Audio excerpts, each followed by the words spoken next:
Salam dostlar, bugün 20 yanvardır. Bugün Azərbaycan xalqının tarixində qızıl hərflərlə yazılacaq. Qəhrəmanlıq salnaməsi hesab olunacaq.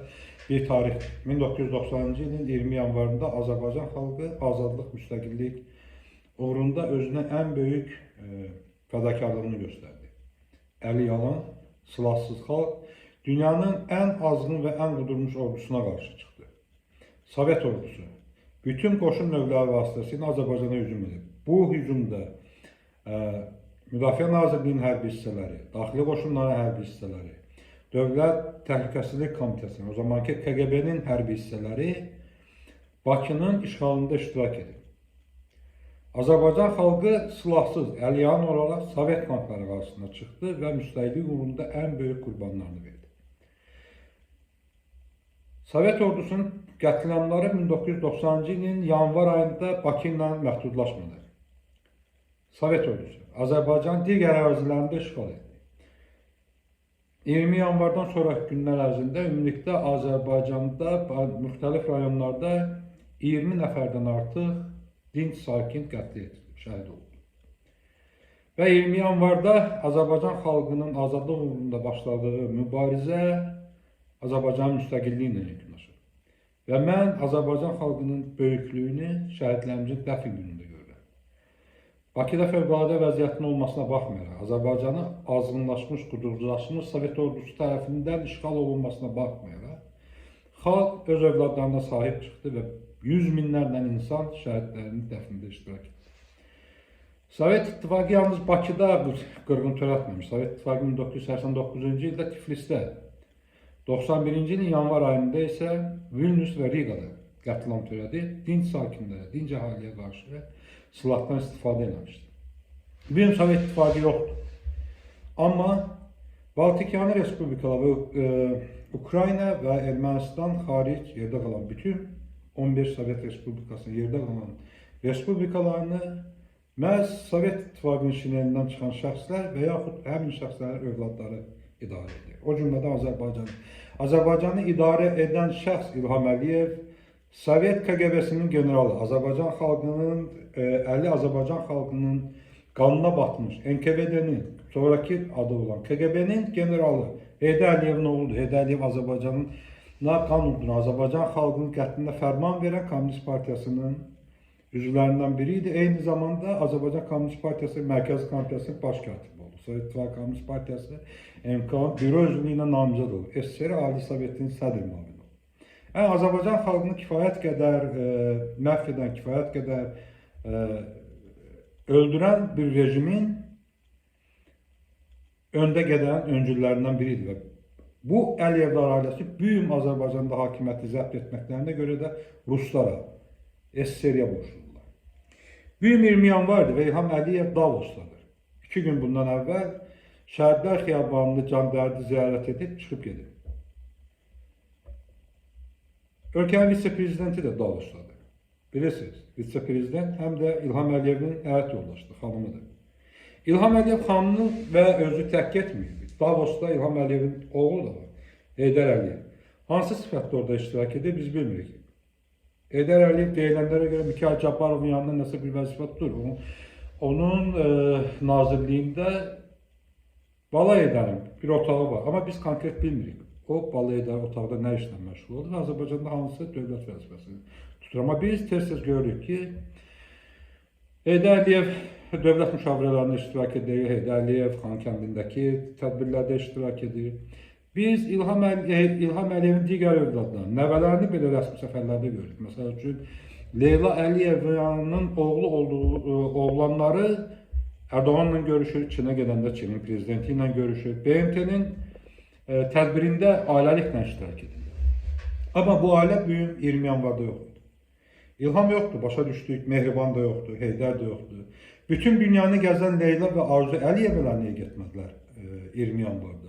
Niyə şəhidləri ziyarət etmədilər? Bu iki bacı əl-ələ tutub Afrikadan tutmuş Amerikaya qədər, Vatikanda kilsəyə qədər, hər yeri gəzirlər. Bunlar Afrikada aclara yemək paylayırlar, Yaponiyada okeanın kənarında çıxıb ölmüş balina üçün yas tutuldu. Amma 20 yanvar şəhidlər günü onlar 20 yanvarda olmadı. Dünyanın hər yerinə gedə bildi. Hər cür artistlikdən çıxa bildi. Amma 20 yanvarda iştirak edə bilmedi. Bu ailəyə Azərbaycan xalqının kədəri, bu ailəyə Azərbaycan xalqının günlər, müəyyən günləri yox. Bu ailəyə Azərbaycan xalqının sərvətləri lazımdır. Sərvətlər demişkən, İlham Əliyevin oğlunun Davos'a aparmasının səbəblərindən biri Bala Heydəri dünya biznesinə təqdim etməkdir. Özündən sonra varis olduğunu göstərməkdir. Davos İqtisadi Forumunda dünyanın ən böyük şirkətləri iştirak edir. Və İlham Əliyev dünyanın ən varlı adamlarından biridir. Dünyanın ən böyük şirkət sahiblərindən biridir. İlham Əliyev dünyanın bir nömrəli mülkədarlarından biridir. Azərbaycan boyda böyük mülkü var. İlham Əliyev dünyanın ən böyük neft magnatıdır. Çünki Azərbaycan Xəzər dənizinin bütün nefti, qazı bu ailəyə məxsusdur. İlham Əliyev həm də mədən sənayesinin nəhəngidir. Azərbaycan bütün mədən sənaye, qızıl mədənləri, dəmir yataqları İlham Əliyevin ailəsinə məxsusdur.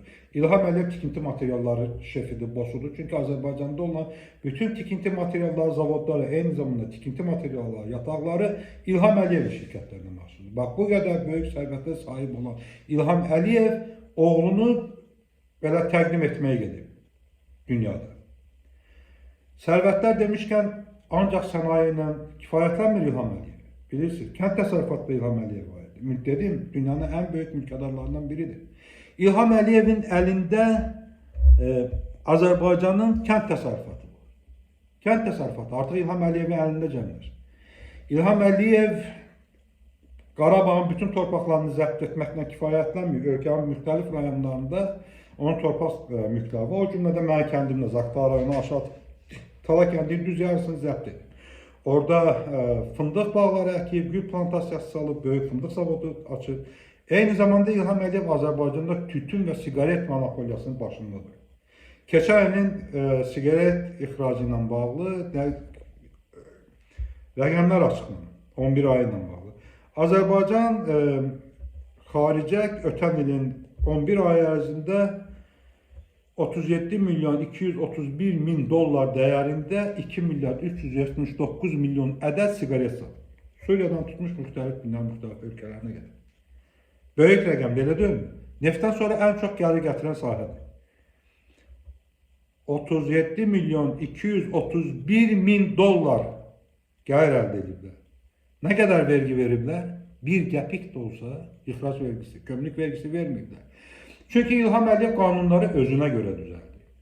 İlham Əliyevin qanunlarına görə aksiz markası, aksiz vergisi ödəyən şirkətlər ixrac vergisindən azaddır, gömrük vergisindən azaddır. Bəs aksiz vergisini kim ödəyir? İlham Əliyevin şirkəti mi? Xeyr. Aksiz vergisini, əlavə dəyər vergisini alıcı, o siqareti alan şəxslər ödəyir. İlham Əliyev Azərbaycan xalqının torpaqları üzərində tütün əkir.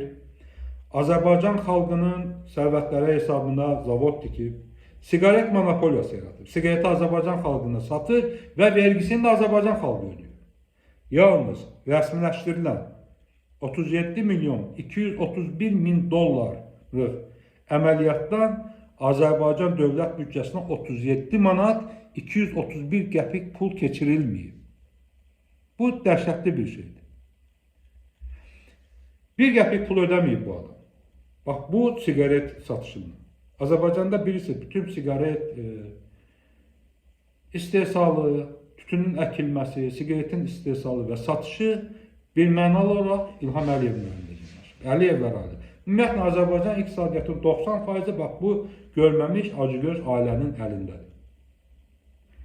Bu, yəni siqaretdən olan nümunə idi. İlham Əliyev Azərbaycanın sənayesini də əlinə götürür. Neft, qaz sənayesi də onun əlindədir. İstehsal da onun əlindədir. Ticarət də onun əlindədir. Qarabağ da onun əlindədir. Digər rayonlarda olan əkinə yararlı, bərəkətli torpaqlar da İlham Əliyevin əlindədir. İlham Əliyev indi Davosda özünün yerinə oğlunun gəlməsi üçün çaba göstərir. Bugün bu ailənin bir nömrəli qarşılarına qoyduqları məqsəd Bala Heydəri dünyaya təqdim etməkdir. Və artıq bu üçün xeyli pul, xeyli vəsait sərf edir. Və heç kəsə hesabat vermir ki, Balaheydə, Davosda nə gəzir. 1990-cı ildə Azərbaycan xalqı ağlasığmaz qəhrəmanlıqlar göstərərək, böyük itkilər verərək dövlət müstəqilliyinə nail oldu. İlham Əliyev, onun komandası, onun yırtıcı dəstələri, ona sadiq olan cinayətkar silahlı dəstələr. Açın qulağınızı yaxşı eşidin. Sovet ordusuna qarşı çıxan, Sovet tanklarına qarşı çıxan Əliyalın xalq bir gün öz fərdi azadlıqları üçün də küçələrə çıxacaq, azadlıqlarını tələb edəcək. Və mən əminəm ki, İlham Əliyevin varis planı işə keçməyəcək. Uğurlar arzulayıram Azərbaycan xalqına. Mən Azərbaycan xalqına arzuladığım ən böyük arzu 1990-cı ilin 20 yanvar günü olan cəsarətinin geri qayıtmasıdır. Mən arzulayıram ki, Azərbaycan xalqı 1990-cı ildəki kimi cəsarətli